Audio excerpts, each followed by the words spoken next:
Welcome to Pivot Week. This is Lifestyle Business. I'm Ann. And I'm Chris, and we did that backwards. We did it backwards. We swapped our seats. We are open and ready to rock. And we're excited to have you all join us today. We have a great show. So we are kicking off what we're calling Pivot Week, talking about all things pivoting and the openness to creative thinking and new ideas. And now there is no better time for that. First, we're going to have Jason Nicosia join us. He took his passion for cooking and pivoted from a traditional kitchen to that of a pop-up shop in the middle of the National Forest. Get outdoors. Sounds like a good And pivot. then after, we're going to welcome Mandi Holdorf, a veteran of the ad world, sharing her thoughts on where the industry needs to pivot to stay effective and relevant. It's going to be a good show. All right. Excited to have Mandi on, too. I'm excited to have Mandi on. Did you see the news?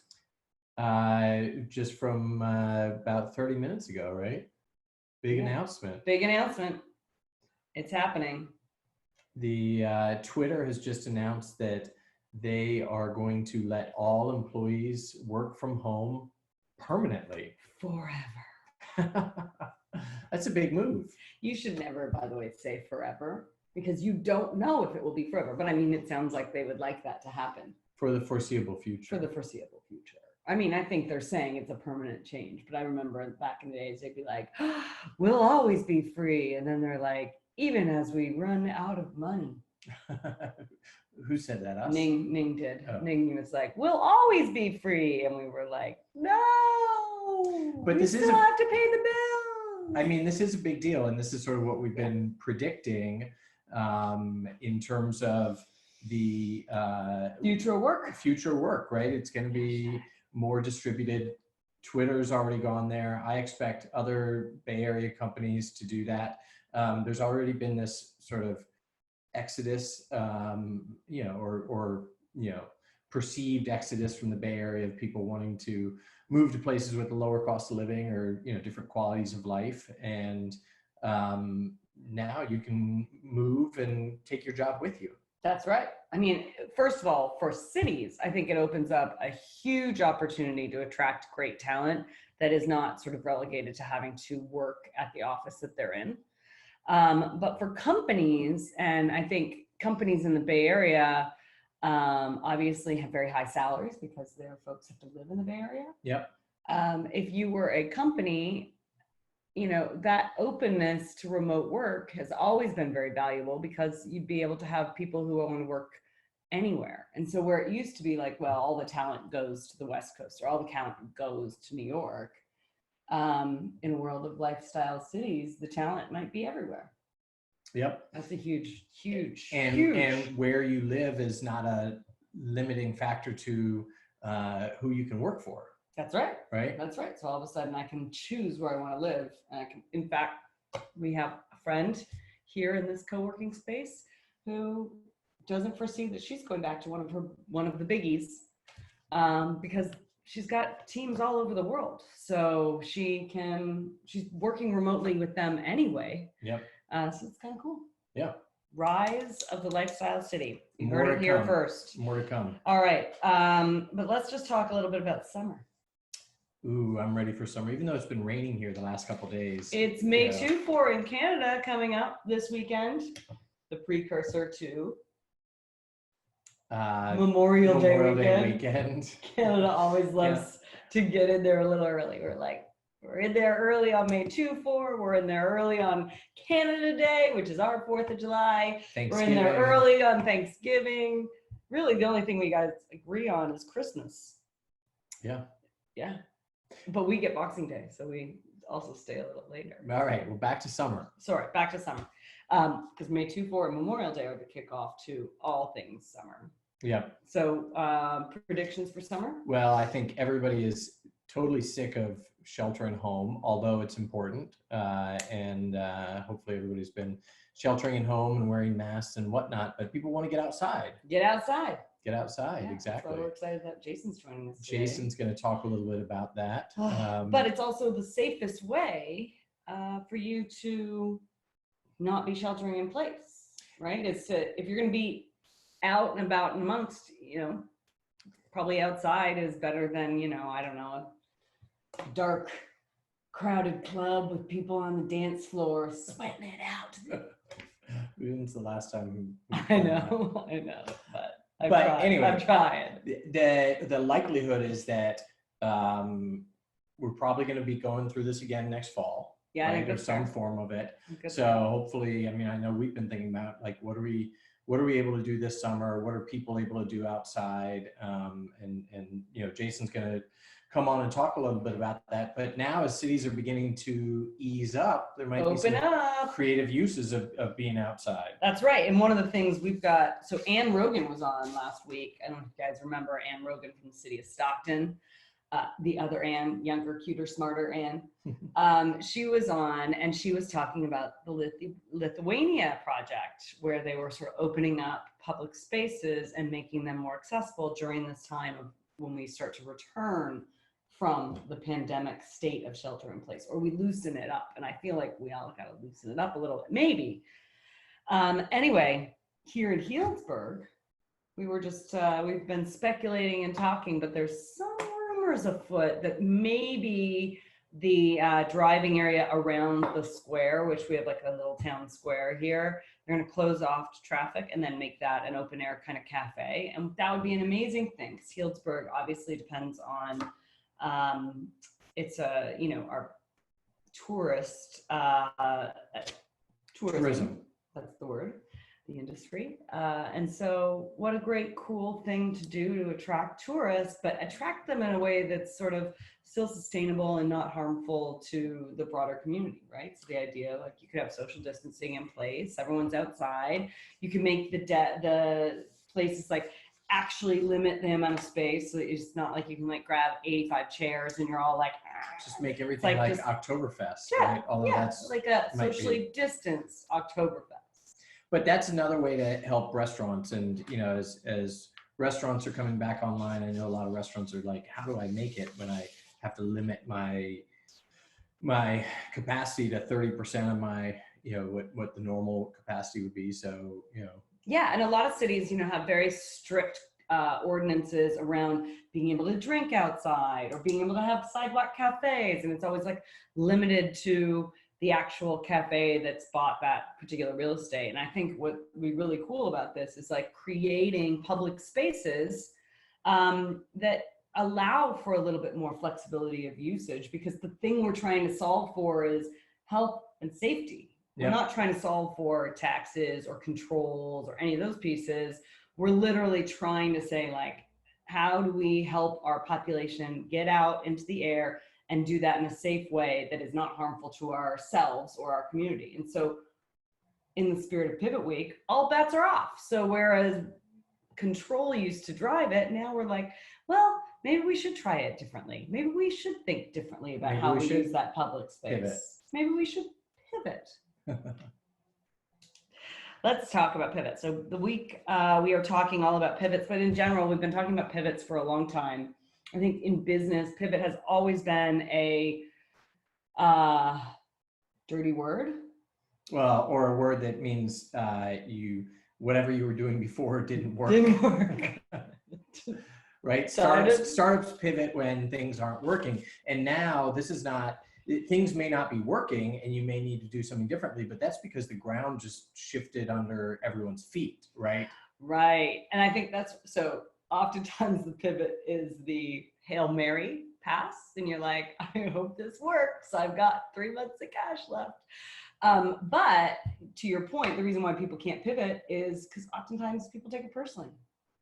Yeah, right? Or there's ego wrapped up, and there's ego, I mean, as far as right now, if you're just kind of keeping on or doing whatever you were doing before, that's probably where, the ego is wrapped up in that. Yeah. And it's time to move forward, because actually people are trying. So there's no better time to try things. So everybody gets to try stuff because everybody's trying stuff. Everybody's failing. Everybody's screwing up. I mean, and by the way, once you start doing that, you start to get better. And so, yep, Jason, we're going to call you up in a second. This is our chat session. But as we look forward, we're like, okay, we're going to hear from Mandi about Saturday Night Live. I don't know if anyone saw Saturday Night Live this weekend, but we've now watched it a couple of times since it's been SNL at home, and it's gotten a lot better. It's really, really good. And that is a full pivot. They've had to figure out what they're going to do in this time.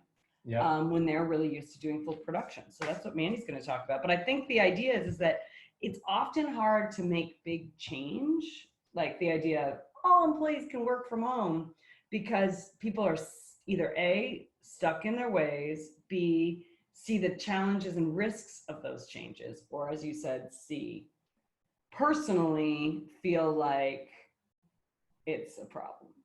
Like now you think that my idea was bad, but now it's not personal. You just don't have any other choice. And so that's a great time to pivot because everybody kind of gets into it and they've got the energy around it. Yep. Right? Yeah. And it makes it feel less icky. I think pivots could be icky. Never heard him described that way. Okay, fine. But all right. So the message is embrace the pivot, take a leap, take the risk. And by the way, if you don't, your competitor probably is, right? Because everybody's sitting here staring at it going, okay, I can't engage with my customers in the same way that I did before. My business might not actually be working very well. The financials might be tanking. I can't use the technology that I did. All the processes and programs that I had before don't work. Like all those things are happening. Everybody's facing that exact thing. If you're sitting back on the sideline saying, I hope it goes back to normal, when's it going to go back to normal? You're probably a lot of people are already starting to take those leaps. Yeah. And I feel like that's a big deal, right? It's not going to go back, it's going to go forward, and everything actually does go forward. And that's the message. Yep.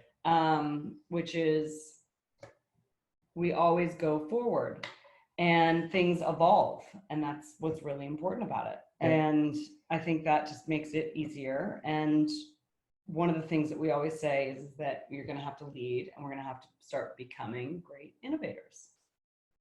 All right, I guess it's time for us to bring up our next guest. All right, Jason, we're going to bring you in. After growing up in New Orleans and developing a passion for preparing big meals with family and friends, Jason Nicosia moved to Denver, where he quickly began spending his weekends in the mountains cooking up food and adventure with his purpose-built Overlanding Rig. With a passion for creating elevated meals over an open fire, me too, Jason, he started dropping GPS coordinates in the National Forest and inviting off-roaders, hikers, and adventurers to his location for an exclusive high-altitude dinner feast. You just never know when you'll find a great spot to cook up an epic meal. Hey, man. What's up, guys? How are you? Dude, I haven't talked to you in forever. It's so good to see you. I know. It's good to see you, bud. How's hunkering down treating you? Oh, it's going. I mean, I work pretty remotely for the day job to begin with, so there hasn't been any air travel for me lately. But yeah, I'm over here in Denver, Colorado, and things are starting to normalize just a bit. But on a really positive note, they just reopened a lot of the national forests and public lands for us to go. That's awesome. We're definitely getting quite the distance between us and other folks. How do you think how do you think the national forest opening is going to work? How do people get to access it? Are there going to be limitations on it? Are they sort of controlling? I mean, they're definitely wanting people to still like there are definitely restrictions. So like you can't have a campfire right now. There's a burn ban across most of Colorado. A lot of the private parks and the state parks are still closed, where there would be like facilities that people need to use. But a lot of Colorado is just public land. So they're asking people to be extra careful because a lot of the rescue services and recovery services and that sort of thing are obviously busy with other things. And then, some of the smaller mountain towns that really have not been affected by this at all are just still asking people to stay away. So, we just make sure we fuel up before we head out and then go do what we do. That's amazing. So tell us a little bit about your rig. Okay. I gotta say, I never thought that at 35 years old, I'd be doing like some overland eats thing for it was a hobby. Now it's kind of subsidizing itself as a little bit more than that. But yeah, I mean, I'd always been a car guy, you know, back in New Orleans and growing up. And when I moved to Colorado, I quickly realized that sports cars were not going to work up here in the mountains if I wanted to get to any of the really cool spots. So bought a Tacoma and started building it out. And you know, I work for my day job. I work for a Fortune 500. It's called Realty Holdings. I do mergers and acquisitions, and you know, it's all very like confidential, right? And so I realized that like I had this social media following that I created from, you know, hanging with you guys back in the day and all the startup experience of my earlier years, and it like I couldn't leverage that at all for my day job. And so so I bought this Tacoma, and I was like, look, let me see if I can build this thing up and get it sponsored so I can, you know, kind of subsidize my hobby of building it out. And so I don't know. I'll if you go to Overland Eats on Instagram or whatever, you can check it out. It's got a big Baja racing kit on it. It's wrapped. It's got a tent that's mounted to the roof that you can camp out on, and you know, it's got all kinds of armor and protection on the sides, and it's pretty obnoxious, but you know, it works. And so I know you've always been a state guy. So you sort of combined your two hobbies, right? Cars. And now trucks, because you live, you know, in Colorado, and cooking steaks. Yeah, you know, well, I realized, so I created this account, right? And I started posting pictures and sharing content or whatever about the truck. But I realized that like it wasn't a niche enough thing to where it was going to have a big audience that was interested, because I'm never going to have the coolest truck out there or whatever. And so I kind of pivoted. One day we went camping, and, you know, being from New Orleans, I always cook good food while we're out camping, and you know, like to eat well when we're out in the mountains. And so I posted a picture of some fish that we caught and that we had cooked them up. And it got like immediately 10 times the engagement of any of the other photos that I'd ever posted. And so I was instantly like, you know what, forget the truck. Like, let's make it let's change the name of it was like Overland Exploits or something, and immediately changed it to Overland Eats, and went like all in on like mountain camping food. And you know, it's been a lot of fun. Yeah, I mean, back from, you know, the old days, I used to travel. I've always, you know, traveled for business. Almost for my whole career, I've been in biz dev. And you know, I used to call up steak restaurants. I did this little blog called The Perfect Steak, and you know, it was a fun little hustle. You know, usually I'm taking out clients to go get a good meal whenever I was in a certain market. And so I built up that little blog and had a nice following, and, you know, it got me a lot of free steak. And I guess this is kind of morphed from that into quite a bit more. Now I actually just purchased another off-road rig. Really? Completely paid for by sponsors. So, oh, really? Yeah, so I'm working on releasing like my own line of chef's knives, and I don't know. Yeah, it's crazy how this stuff. I mean, talk about lifestyle. Spirit business. of the hustle, like always. That's amazing. You take your lifestyle and turn it into a business, right? You're like, how do I monetize what I love to do? I knew I need to hire you. Well, I heard a rumor that you guys were maybe going to rent an RV or something and drive cross country. I mean, what's going on with that? Yeah, we're talking about it. So our parents live on the East Coast, so it's gonna be hard to get there for the summer with the kid. Yeah. And so we decided that, well, we haven't fully decided, but we're pretty close to it's decided. Yeah. Just renting an RV and then just taking the trek there and back, putting the baby in and avoiding the flight. I think also that allows us to quarantine. Yeah. While we're there, because that's really important. My mom is just finishing her last chemo. So we have to be really careful about stuff like that. And, you know, thinking about how we can still connect with family from the West Coast. Come through and you're on our stuff. You guys are more than welcome. In fact, you know, it's interesting. So for Realogy, you know, typically I was racking up a ton of miles to go and structure these M&A deals, and we're basically grounded as far as flights go, possibly through the end of the year. And I'm working on maybe even melding Overland Eats and our day job a little further, and taking the show on the road so that I can go to other states when I've got meetings and tow a trailer behind me. So Let's caravan. Who knows?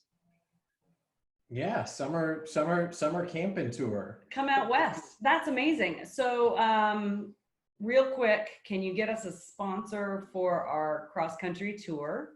No question about it. If you so I work exclusively with Omaha Steaks as my meat provider, and I'll send you guys a care package. Just send me your address after this call.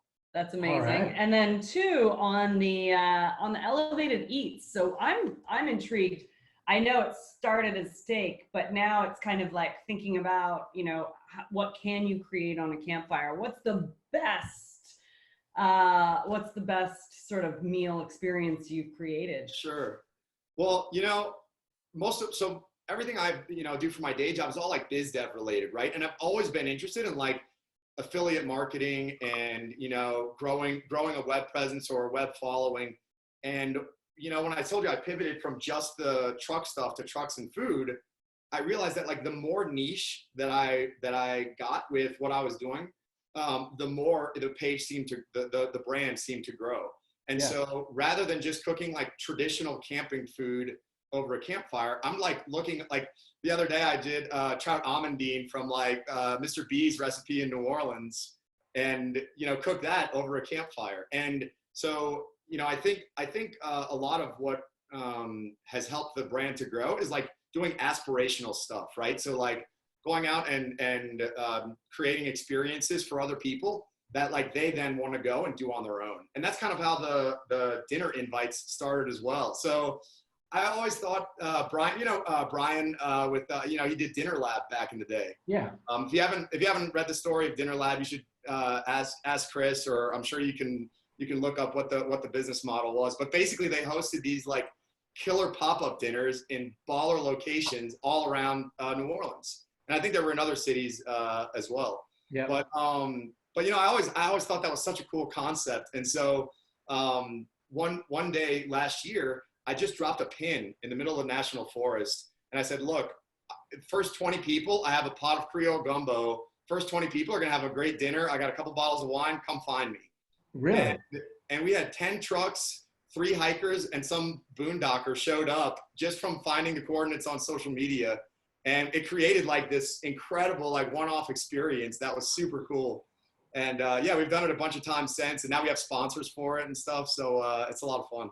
So what are you going to do? I know you're in Colorado, so you're like, social distancing. Who cares about that stuff? But what are you going to do? And I mean, it's an amazing concept, right? What are you going to do during this time? You know, honestly, I'm trying to figure that out. So, you know, until recently, we couldn't even go to the mountains. And so one of the, you know, I wanted to keep the whole thing moving forward. We're talking about all these sponsorship deals, and, you know, some of the things are actually starting to generate like side income, which is, you know, which is fun because it's not only subsidizing my hobbies, but it's also like affording me other things as well. But yeah, so one of the things we kind of had to pivot when this whole thing happened was we've been making some YouTube videos. I don't know, don't go check them out. They're I don't know how I feel about them, but if you're interested, go look it up.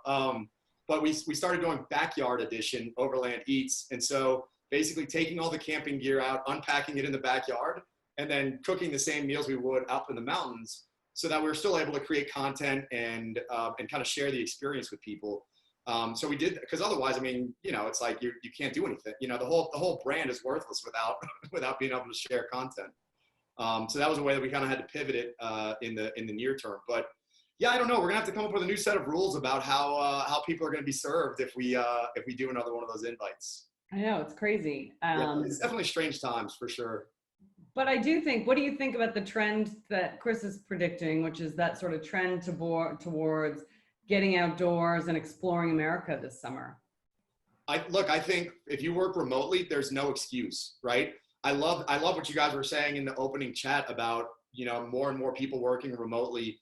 You know, I'm able to be an executive at a Fortune 500 and completely, I mean, our offices are in New Jersey, and I went there twice last year. So, you know, and I think that's one of the things where, like, with the Overland Eats deal or whatever, like, I'll go work from a coffee shop in Aspen and then go camp out that night and then go back in the morning and do my day job and then go back into the woods that night. And so, look, I think for a lot of people, right, like being able to get out and explore, a lot of the national parks are open. A lot of a lot of public land is open right now. And as long as you're able to maintain like the social distancing protocols, then and get a Wi-Fi signal, right? The Wi-Fi signal, I'm still trying to figure that one out. Right. Yeah, Right. for sure. But yeah, I think, look, I mean, if you work remotely, like get out there. There's no reason to be sitting at home. If you have the ability to go out, pack a tent up, or if you got a van or whatever, I do think it will be quite a while before, we're seeing normalized air travel and people, staying in hotels and that sort of thing. But look, camping is a great way to get outside and it's free most of the time. So definitely take advantage if you can. So, I mean, I know you're in Colorado, but like what tips do you have for folks who, because one of the things that, I mean, I grew up camping in Canada. And one of the things I hate about camping is like the whole idea of like going into an RV park and car camping and being like, having lots of people around. The whole idea of camping is getting out into nature. How do you find great places to go where you can get into the nature? So I use an app called All Trails. I mean, it's super easy here in Colorado because there's like so much public land. Yeah. But All Trails is a really cool app. It's free, and it kind of you can filter things by like, okay, I'm looking for an off-road trail. I'm looking for a hike. I'm looking for free camping, dispersed camping, right? But Yeah.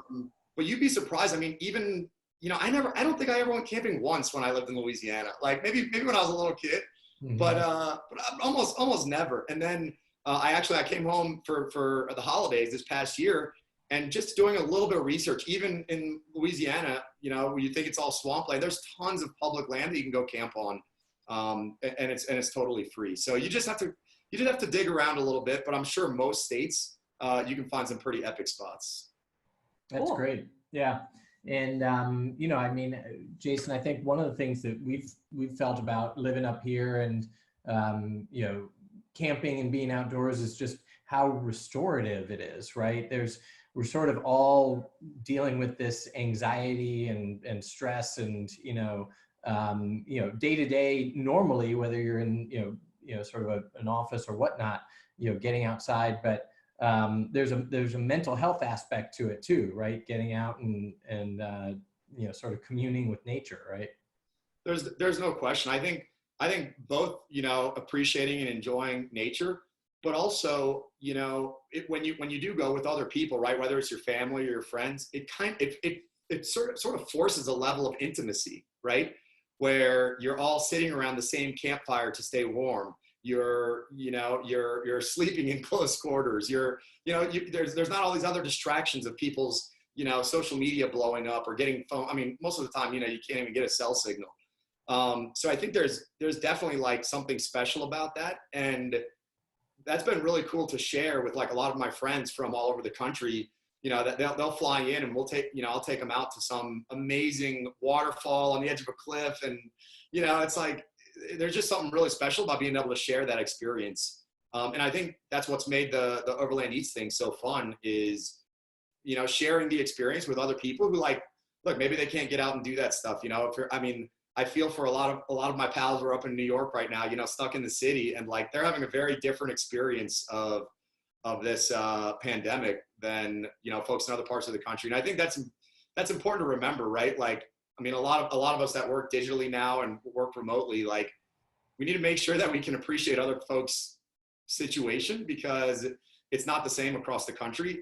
Cities and states are reacting differently and people are experiencing this in very different ways. So, I feel very fortunate to have the mountains, 20 minutes away, but I know that's not the case for everybody. But I do think that's the point that we've been chatting about is this whole like rise of the play. I can work wherever I want. And I think, things like where companies like Twitter are saying you don't have to work from the office, that just opens up a lot of ability for people to choose where they want to be. And that may be New York, right? But the draw is going to be around creating that mix of kind of lifestyle factors that you want to experience in the city that you're in or in the town that you're in. So I think there's going to be a rise of that.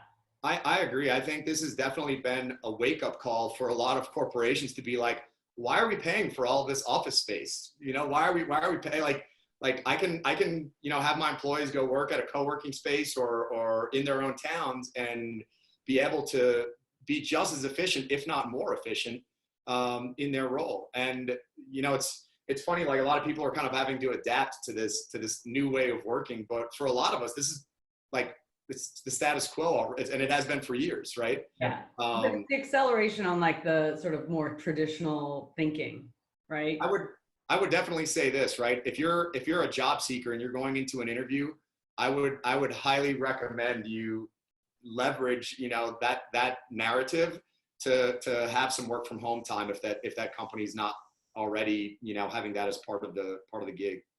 You know, I think it's also that you bring up another point, which is kind of there's the work from home aspect of things, but there's also sort of the flexibility in the work week. And I think what I'm seeing the difference is if you're sitting at home, sitting in front of your computer from 9 o'clock to 5 o'clock, unless you're doing sort of a, you know, instant response type role, it's not, we know it's not realistic, right? There's natural ebb and flow in the office when you're picking up water at the water cooler, you're going to the washroom, you're chatting with some folks, maybe you're going on a little walk, you're having a catch up. Those are all very productive work activities that aren't like I'm doing work at my computer. And so I think people are starting to see as they're working from home that like sitting at your computer from 9 o'clock to 5 o'clock is not actually necessarily getting the best out of you. And so I was reading an article about companies that are able to sort of like see what you're doing from a productivity perspective. And he did like an experiment with it, which was really cool with his boss. And she was like, I don't want to see all the things you're looking at on the internet during the day. Yeah. And I'm thinking to myself, I don't want anybody seeing, you know, all the things I'm doing on the internet every day. And so what are you doing? Well, I think, you know, looking at pictures of Harper. I mean, you definitely make a great point. And I mean, that's definitely one of the things that's always drawn me to either like commission-based selling or performance-based roles. Even the role that I'm in right now at Realogy, you know, I mean, if I don't structure acquisitions or if I don't structure mergers, you know, I don't make any compensation off of that. And so, you know, I'm financially motivated to be productive when I'm productive, but I'm also like, you know, from an hour to hour, minute to minute basis, you're absolutely right, Ann, where it's like, I'm not sitting here like going like this all day long. And that flexibility, you know, I don't think I could have done the Overland Eats thing without having that sort of flexibility. But, you know, I mean, I think that's just where the workplace is headed, right? I can take a call from my co-working space in a Launchpad office. I can take my call from a national park on the side of a mountain. You know, I can do that from anywhere. And I think that's going to be increasingly the case for a lot of the workforce. And Jason, just to sort of, you know, come to a close here, you made a good point earlier, you know, sort of, you know, thinking about job seeking, and, you know, obviously there are going to be people looking for jobs right now. The thing that you've always done, you know, obviously you've had an entrepreneurial journey, and, you know, that's led to a career in you know, several different companies, but it's taken you all over the country. And I think the other thing that is not just new, but more accessible than ever now is, you know, there's no constraints on where you should be seeking a job. Just because you live somewhere, you should not be looking at monster.com for just that geo, right? Just New Orleans or just Sonoma County or wherever we live. You know, just like although great places to live. Although great places to live, but I mean, there's so many more companies that are through this transition going to begin to hire remotely, and, you know, you can build a career either bouncing around and going there or maybe not, and looking for remote work. Agree 100%. Agree 100% with that. All right. Cool. Well, it was great. It was great. Thanks for having me, y'all. Good to catch up. I know. Fun to have you on, Jason. I'm really enjoying following Overland Eats. I'm going to keep entering your contests on your So Instagram. there's another one. I've got, I partnered with this amazing knife company, and we're doing a giveaway starting next week. So keep an eye out for that. And So for, Right. we literally have the worst knives. look, I'm not even kidding. If you guys want to come out to Colorado, bring Harper, like spend a week. I'll take you guys through Aspen, through Telluride, all the national parks. It'd be a blast. Yeah, that All sounds right. great. I guess All we're right. leaving on the 5th of August now. Yeah. Come All on. right. All right. We're gonna Take let care, you guys. go. Great to see you. Thanks. Good to see you, and we'll talk soon. All right. That is crazy. I'm pumped about that. Jason, I'm coming for you for your sponsorship ideas. I mean, his Instagram feed is definitely an aspirational. Yeah. It's fun to scroll and. Rachel, I see you watching on Facebook. Let's talk about Overland Eats as our inspo. Yeah. All right. Our next guest, after talk about tenacity in the world of entrepreneurship. I didn't even know this. After starting as a director's representative, Mandi moved to LA to work for TBWA Chiat Day. The only catch was she didn't actually have a job. After sneaking past security, she began bringing the head of production his favorite coffee for 45 days. That's right, people, 45 days. On the 46th, she got hired.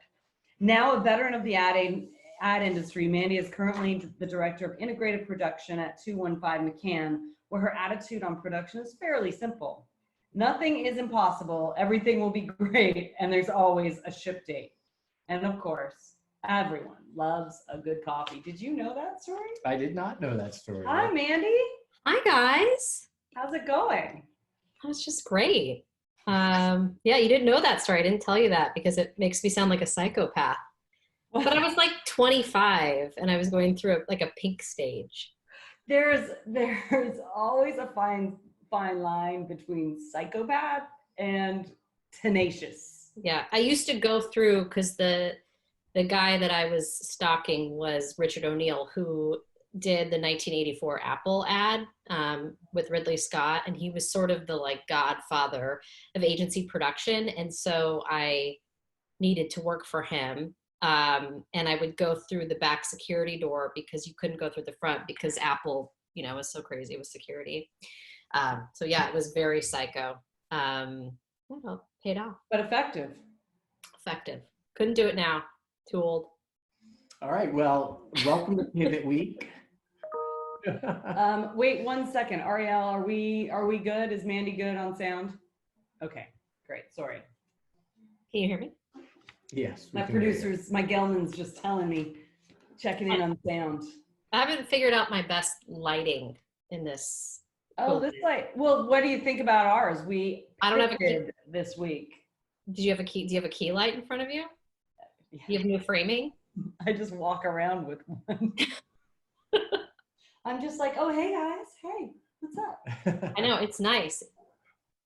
Yeah, and you warm it up a little bit.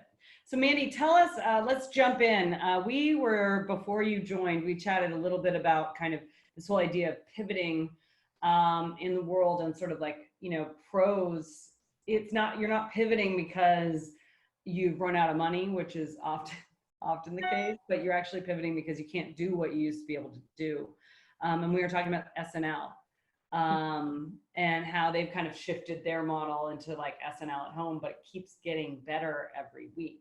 So kind of tell us what you're seeing in the industry and some of the things that you're facing. I think what's interesting is I feel like, and I know you guys realize this, but it's like I knew about COVID before COVID. Just in terms of trying to do what I do from a shoot community, it's, you're going on set and it's with 250 people and it's a very personal thing. It's a bunch of people pointing at monitors, exchanging gear, touching gear, intimate craft services. Everyone's eating out of the same thing. I mean, it literally is like the least COVID friendly workflow. And I think when I look at the film industry, it's very similar to what's happened in the restaurant industry. It's a bunch of people coming together. A lot of it is freelance. And it's a bunch of people that are really great at what they do. And they're all out of work right now. And it was pretty bleak, I think, the first 4 weeks of this sort of new reality. But what we've been seeing is a lot of adaptation and innovation, which has been really inspiring. And I think ultimately is yielding great creative, but is also yielding a pivot, if you will, to sort of a better way of doing business. And I think ultimately, the people that aren't going to get in line with pivoting, I think they're going to have a hard time coming back. And you're seeing a lot of it happening with studios and with Hollywood right now, in terms of how they're trying to come back, and where other cities are a little bit more flexible and coming back faster. So we were talking about that. It's like, if you're not actually thinking about moving forward and having sort of a new idea or trying something, somebody else is. Oh yeah, it's like the conversations that you're having with people where they will literally say, we're just waiting until they lift restrictions. And it's like, well, why don't we figure out a way before that happens? And I work with a lot of different companies. And so you ultimately are seeing some companies move forward. I know that what we're doing is like a remote shoot where all of our talent, all of our crew might be in Denmark, our director might be in LA, our client might be in Seattle, and we're all sort of connecting together to basically make these shoots happen in film-friendly countries, where they have less restrictive measures, or it's just safer. I think just in terms of SNL, what they've been adapting to, it's been interesting because it's been through each week. And I don't know if you guys touched on this, but what they're finding is actors are a little bit more open because they're in their home. And so they're not there with their crew needing their hair and makeup and all the other things. It's less pressure, and they're finding that they're having a lot more flexibility with talent and with their cast and crew. Well, and that makes a good point, which is now all of a sudden, instead of being like, how do I get on that director's schedule? Or how do I get on the schedule for that guest? You're like, you don't have to travel. You don't have to leave your home. You just have to pop in and show up for that particular time slot, right? Or the director who's going to do your shoot. Now you have access to whole sort of a different level of, everybody has access to all the great talent, right? That's where I see the advantage. We're dealing with some celebrity talent on our end. We haven't put offers out, but there is for sure people sitting around looking for things to do, whether that's like a music collab or something that's being reproduced. I think there's a lot more musicians out there that command less money because it's less of an effort. You know what I mean? It's not less effort. It's just there's more flexibility because you're not asking them to go somewhere.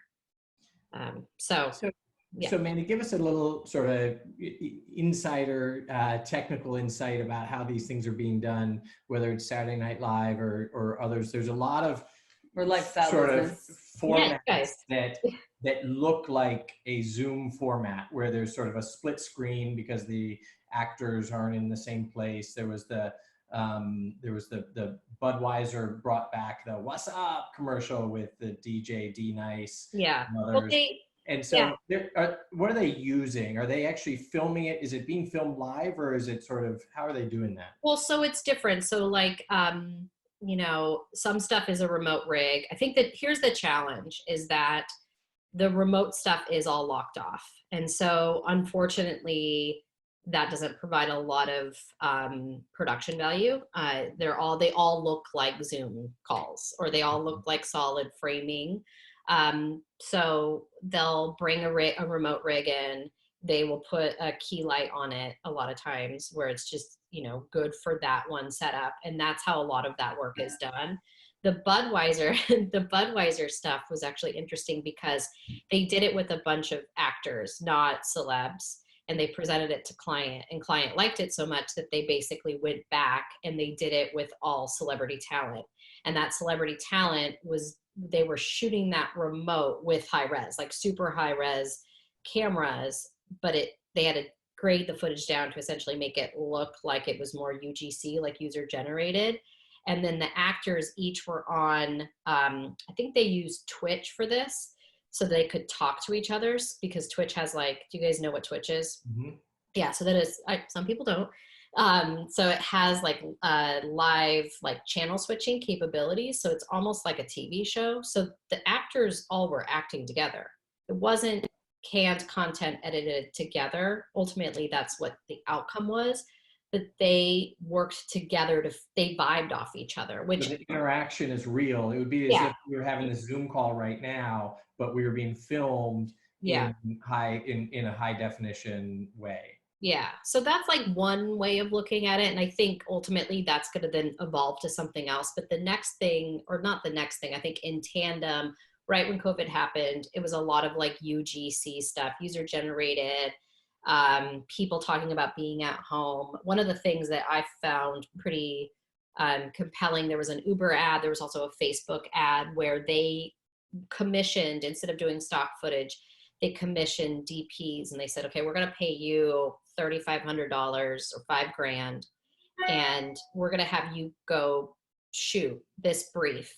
And meaning they would shoot it within their own family and their own COVID shelter in place restrictions, and then give that to these companies to basically edit. So it was like really beautiful film, but it was done within the confines of what they could shoot.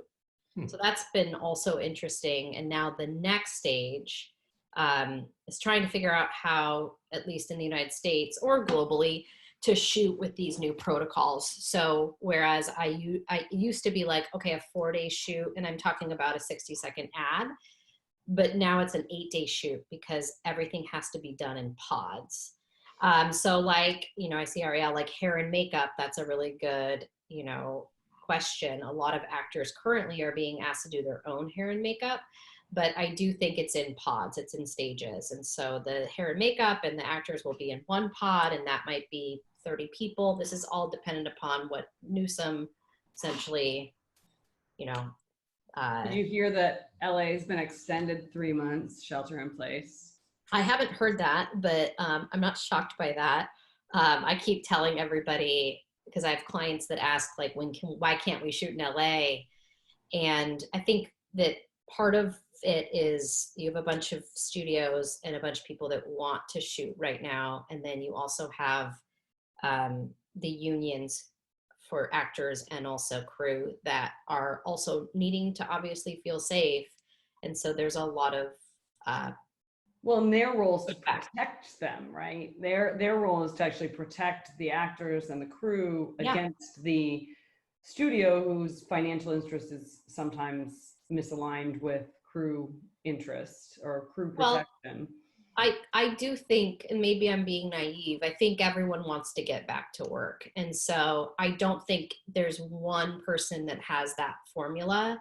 And so there is going to be a little bit of like, pivoting to figure out what this new normal is. And I do think that if we're too rigid as an industry, and we're going to have a lot of shooting out of the country, which is ultimately what's happening. There's a lot of directors who are maybe native to Australia or native to Germany or native to Sweden who reside in LA that are like, they're back. They're now stationed there.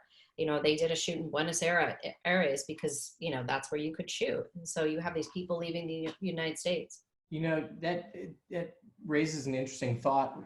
We're so used to so much, from the industry perspective, whatever your industry you're in, entertainment or production, but that sort of the US is the epicenter of things.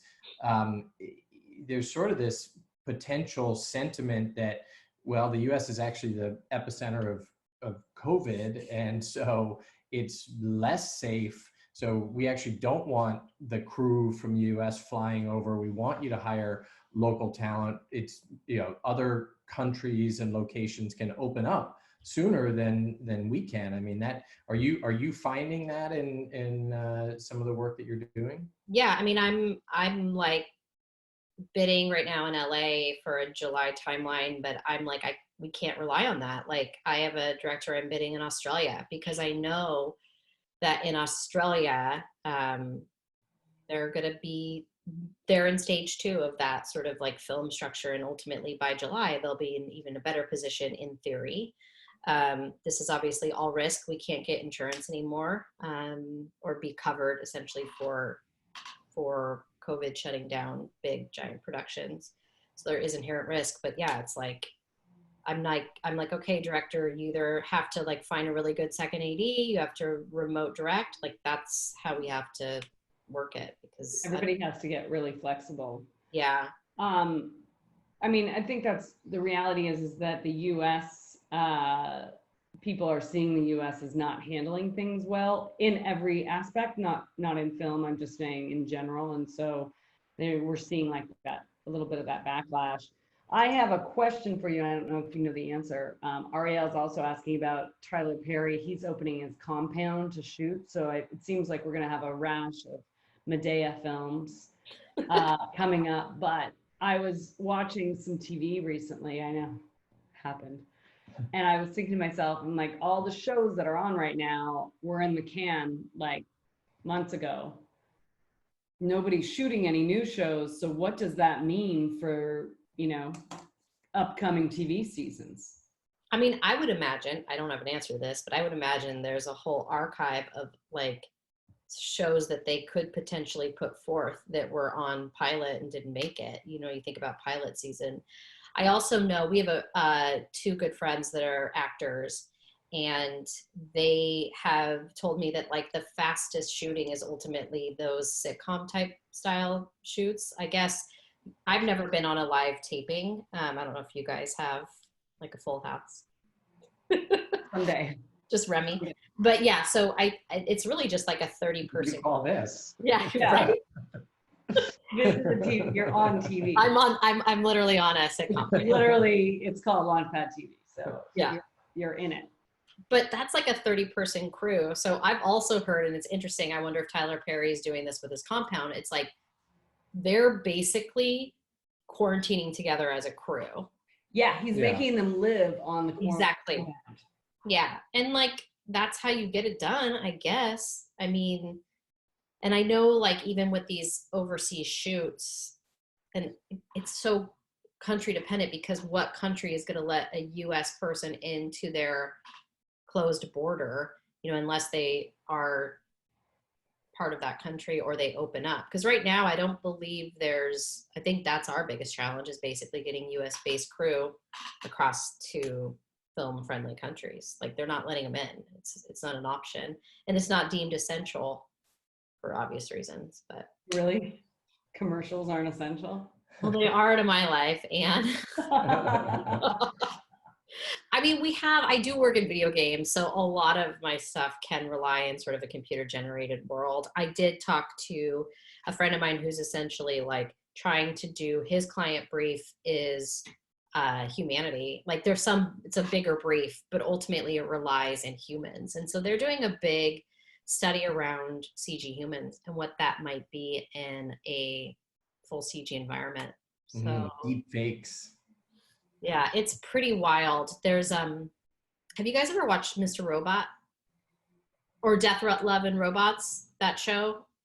That movie? No. Yeah, I'm familiar with it. Well, the CG humans are like, they look like real humans, and it's frightening. So I think that's also a scary potential reality as well, in terms of actors and actresses that they can just be programmed. But they can't. I mean, would they sell their own likeness? Would an actress or an actor be like, that's been the hoop. I'm the Rock, but then I'll sell my likeness of a programmable Rock.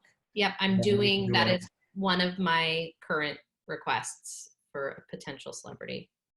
Essentially using their likeness within an environment that is computer generated. That's crazy. Yeah. Mandi, we got a couple questions in the Q&A from New Orleans, and New Orleans has had a big sort of film industry. One of the things that has sort of driven it are tax credits. How much do tax credits and incentives for locations, how much have they mattered? And maybe in this new reality, I don't know if you're thinking about that at all now or not, but how much does that factor into where you shoot? It hasn't affected me directly. I do think it's definitely, for us, it makes it a more palatable purchase price. So New Orleans, Atlanta, Chicago at one point. Now it's expensive to shoot there. San Francisco at one point had tax credits. It just allows me to have a smaller financial footprint per day in a place that has these tax credits. So, you know, I think New Orleans aren't they up and running right now to shoot? And parts of Texas. And I mean, obviously within the confines of a smaller crew and Georgia, I think you can shoot there. I think our challenge is getting the right crew in there and having them feel comfortable that those states or cities are following those guidelines. But I think they're up and running. Just because it's a hot spot.